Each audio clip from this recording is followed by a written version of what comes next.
और हर मंत्री को ड्यूटी दिया गया कि जिले से हर महीने का कलेक्शन लेके आओ। यहाँ शराबबंदी कहाँ हुई है कि जब 2005 में आप मुख्यमंत्री बने थे तो पहले के भी तो लोग शराब पीते थे, तो पहले कहाँ इतना कुछ हो रहा था।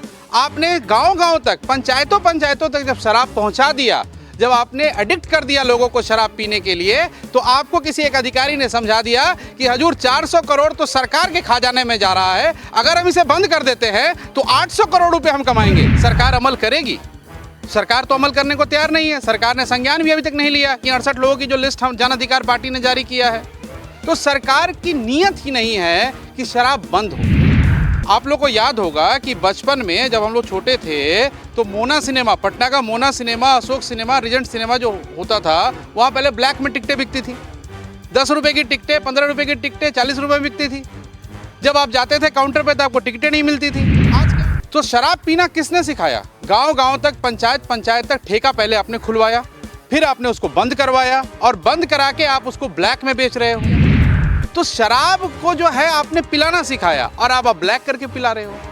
रोजगार की जगह आपने डिलीवरी बॉय को रोजगार दे दिया, आप उनको जेल में डाल रहे हो। जेल में जो लोग बंद हैं वो कौन लोग हैं? वो दलित हैं, महादलित हैं या सामान्य वर्ग के लोग हैं? इसमें कोई अमीर आदमी तो नहीं है। आज क्या हो रहा है? शराब को आपने भगवान बना दिया। दिख कहीं नहीं रहा है, बिक सभी जगह पे रहा है। सारे विधानसभा आप एक सेशन बुलाइए और सारे विधायकों का ब्लड टेस्ट करा लीजिए, सारे न्यायपालिका और कार्यपालिका का ब्लड टेस्ट करा लीजिए, आपको पता चल जाएगा कि कितना शराब कौन पीता है। मुख्यमंत्री नीतीश कुमार ने 7 घंटे की लंबी मैराथन बैठक की। मंथन हुआ कि बिहार में एक बार फिर से शराबबंदी कानून पर किस तरह से नकेल कसी जाए और क्या वो कड़े प्रावधान लाए जाए। हालांकि देखिए, ये कयास लगाए जा रहे थे कि कुछ नियम में बदलाव होगा, लेकिन ऐसा कुछ नहीं हुआ।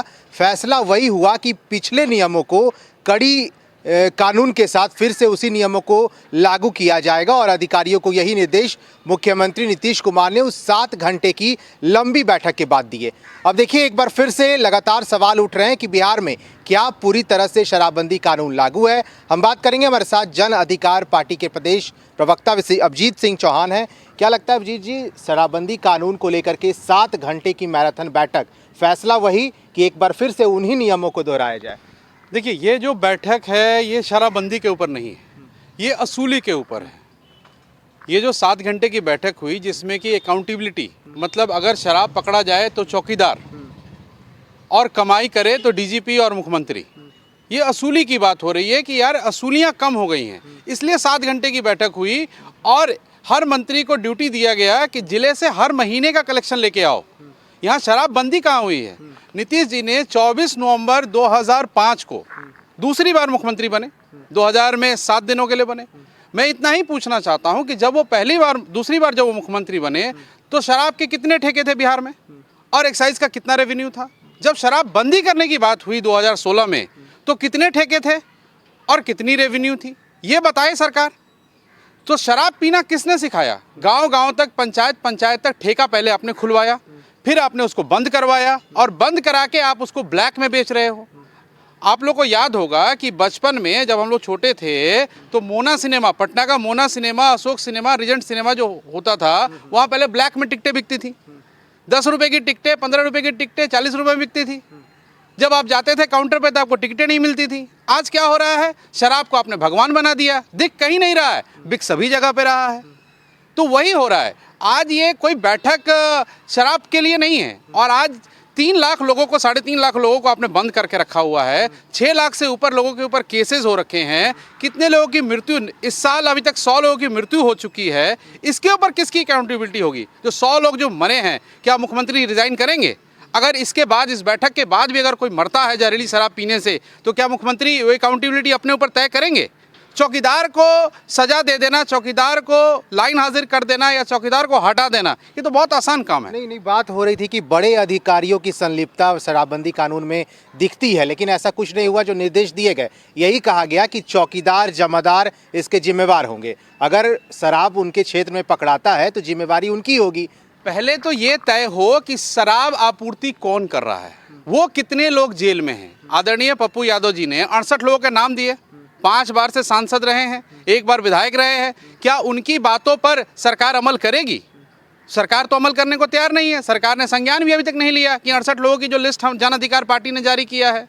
तो सरकार की नीयत ही नहीं है कि शराब बंद हो। आप देखें कि हम लोग भारत में रहते हैं, पूरे भारत में शराब बिकता है। अभी दिल्ली में क्या किया कि कोरोना काल में आपने एक्साइज ड्यूटी बढ़ा दी और अपना रेवेन्यू आपने बढ़ा लिया। तो शराब को जो है आपने पिलाना सिखाया और आप ब्लैक करके पिला रहे हो।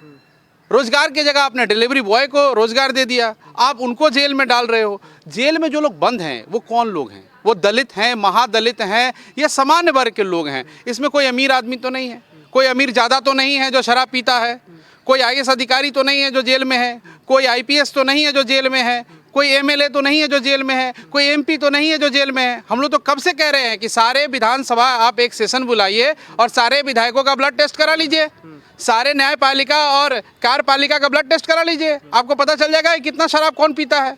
जो आपूर्ति करता है वो कैसे पटना तक, मुजफ्फरपुर तक, चंपारण तक, रोहतास तक या पूरे बिहार में वो शराब कैसे पहुंचा पा रहे हैं, जब तक उसके ऊपर नकेल नहीं कसा जाएगा तब तक बिहार में शराबबंदी पूरी तरीके से लागू नहीं हो सकती है। और शराबबंदी जो है ये एक बिहार सरकार के सत्ता में एनडीए, बीजेपी और जदयू का एक रोजगार बन के रह गया है।